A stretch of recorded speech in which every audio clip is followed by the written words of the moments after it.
வணக்கம் மக்களே. இன்று நாம் பார்க்க இருக்க தலைப்பு கடன் சுமைகள். இந்த கடன் சுமைகள் தமிழகத்தில் 100% மக்கள் இருக்கிறார்கள் என்றால் அதில் 40% கடன் சுமைகள் வாடிக்கொண்டு இருக்கிறார்கள். எப்படி கடன் சுமை வந்தது? வீட்டின் சூழ்நிலை சரியில்லாத காரணத்தினாலும் சொல்லிக்கொள்ளலாம், கல்யாணத்தின் காரணத்தினாலும் சொல்லிக்கொள்ளலாம், வீடு மனைகள் விற்பதில் காரணம் சொல்லிக்கொள்ளலாம், கல்வியின் கடனாக சொல்லிக்கொள்ளலாம், இப்போ ஒரு பெண்ணை கட்டி கொடுப்பதில் கடனாக சொல்லிக்கொள்ளலாம், நகை சேர்ப்பதில் கடனாக சொல்லிக்கொள்ளலாம். இப்படி அடுக்கடுக்கான இதை சொல்லிக்கொள்ளவே இருக்கிறது. இன்னும் ஏராளம் இருக்கிறது. ஆனாலும் ஒரு வகையாக குழு கூட கட்ட முடியாத அளவுக்கு குழு கட்டும்போது 2 பேர் கையெழுத்து போட்டு புருஷன் பொண்டாட்டி கையெழுத்து போட்டு தான் எடுக்கிறாங்க. ஆனால் வாங்கின பணம் ஒரு வாரத்துலேயே சரியாக போயிடும். ஆனால் கெட்டதுக்கு படாத பாடுபட்டு தான் கெட்டுதாங்க.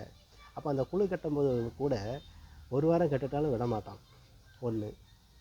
அப்போ மாத குழுவாக இருந்தாலும் சரி அப்படித்தான். ஒரு வாரம் கட்டுட்டாலும் விட மாட்டோம், ஒரு மாதம் கட்டுட்டாலும் விட மாட்டாங்கன்னு சொல்லக்கூடிய அளவுக்கு தான் குழுக்கள் இருக்கிறது. அந்த குழுவை கூட அவங்களால கட்ட முடியலை. கணவர் உழைச்சா தானே கட்ட முடியும். ஒரு பக்கத்தில் இருந்தாலும் அவர் எவ்வளோ தான் உழைச்சாலும் அங்கே காணுவதில்லை. வரவு அதிகமாக வேண்டும், வரவு குறைவாக இருக்கிறது, செலவு அதிகமாக இருக்கிறது. ஆகும் இந்த பட்சத்தில் எப்படி ஒரு குடும்பத்தை ஒரு குடும்பஸ்தன் எப்படி ஓட்டுவான் என்கிறது தான் இந்த வாதம். ஆகவே கடன் சுமைகள் அதிகரித்தே கொண்டு போய் கொண்டிருக்கிறது. 40% கடன் சுமைகள் தான் தமிழகத்தில் வாழ்ந்து கொண்டு இருக்கிறார்கள். யாரையாவது எங்கேயாவது போய் பார்க்கும்போது நல்லா இருக்கிறான்னு கேட்டால் அந்த பேச்சுவார்த்தைக்கு தான் நல்லா இருக்கிறேன்னு சொல்லுவானே தவிர மனதறியில் நல்லா இருக்கிறேன்னு சொல்லவே மாட்டாங்க, வெளியில் காட்டவும் மாட்டாங்க. ஏன்னா யார்கிட்ட சொல்லி என்ன ஆக போகுது? கிடைக்கிறது தான் கிடைக்கும், கிடைக்காது. உழைக்கிறது தான் நிற்கும், உழைக்காதது நிற்காது. அப்படி சொல்லிக்கிட்டு தான் மனசெல்லாம் எல்லாருமே போய்கிட்டு இருக்கிறாங்க, நான் வாழ்ந்து கொண்டே இருக்கிறாங்க. அப்போ அந்த கடன் சுமைகளை குறைக்கணும் வைக்கணும் அப்படின்னா தமிழக அரசு தான் முடிவெடுக்க வேண்டும். எல்லாத்தையுமே தமிழக அரசு பார்க்கணும்னா என்ன தான் செய்ய முடியும்னா அதுக்கும் ஒரு கேள்விகள் இருக்கிறது. இப்படிப்பட்ட சூழ்நிலையில் இந்த 40% கடன் மட்டும்தான் அதிக அளவில் இருக்கிறது.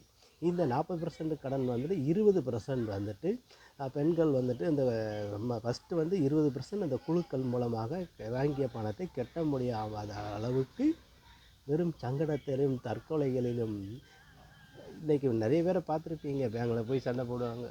அந்தளவுக்கு தான் இருக்கிறது. அந்தளவுக்கு தான் பிரச்சனைகளும் அதிகமாக இருக்கிறது. அதை குறைப்பதற்கு என்ன ஒன்றோ தமிழக அரசு உடனடியாக இதற்கு நடவடிக்கை எடுக்க வேண்டும். இரண்டாவது பாக்கி 20% கேட்டிங்கன்னா நடுத்தரவர்கள், 35 வயசுக்கு மேற்பட்டவர்கள், அவர்கள் இஎம்ஐ லோனு, பர்சனல் லோனு எல்லா லோனுமே எடுக்கப்படுகிறது. அதையும் கட்ட முடியாத அளவிற்கு தான் குடும்பஸ்தன் ஓடிக்கொண்டே தான் இருக்கிறான். எல்லை கடந்து ஓடிக்கொண்டே தான் இருக்கிறான். தூக்கமின்மை இல்லை. இதன் மூலமாக ஒருவனுக்கு கடன் வந்து விட்டாலே இரவு நேரத்தில் தூக்கம் வருவதில்லை. இப்போ தூக்கத்துக்காக திருப்பி ஹாஸ்பிட்டல் போகிறான். ஹாஸ்பிட்டலுக்கு போனால் அங்கே மாத்திரை மருந்து எவனை எடுத்தாலும் பார்த்தாலும் பாக்கெட்டில் ரூபா இருக்கோ இல்லையோ மாத்திரை மருந்துகள் தான் அதிகமாக இருக்கிறது. அதையும் குறைக்க வேண்டும். ஆகவே தமிழக அரசு இந்த 40% மக்களுக்கு எவ்வளவோ பணங்கள் வருது, பணங்காசுகள் வந்தும் ஒருவன் பெயரை நிரூபிக்கிறதுக்கு 300 கோடி செலவு பண்ணி தான் நிரூபிக்கிறார்கள். அந்த 300 கோடியை ஒரு மக்களுக்கு ஒரு கிராமத்துக்கு மொத்தமாக பைசா கொண்டு போட்டு அந்த கிராம எழுச்சிக்கு கூட செய்யலாம் இல்லையா? ஏன் செய்யவில்லை? அப்போது இப்படிப்பட்ட 40% மக்கள் தான் நமக்கு வந்து ரொம்பவும் அந்த 40% மக்களுடைய ஓட்டு தான் இன்றைக்கி செவிக்க வைக்கிறது. ஒரு ஆட்சியை வந்து தோக்க வைக்கிறதும் ஒரு செவிக்க வைக்கிறதும் இந்த 40% மக்கள் மட்டும்தான். இது எல்லாருக்குமே தெரிந்திருக்கலாம், தெரியாமலும் இருக்கலாம். ஆக அந்த 40% மக்களை காப்பாற்றுங்க, அதுதான் என்னுடைய வாதம்.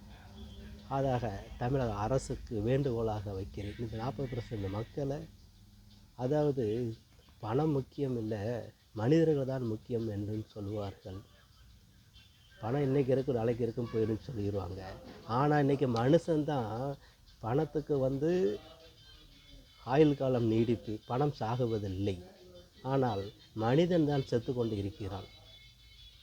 ஆக அப்படிப்பட்ட சூழ்நிலையில் அந்த 40% மக்களை காப்பாற்ற வேண்டுங்கிற ஒரே எண்ணத்திற்காகத்தான் நான் இந்த பதிவைக்கிறேன். ஆகவே சிந்தித்து செயல்பட வேண்டும் என்று சொல்லிக்கொண்டு தமிழக அரசு இந்த 40% மக்களை காப்பாற்ற வேண்டும் என்று சொல்லிக்கொண்டு விடைபெறுகிறேன். நன்றி, வணக்கம்.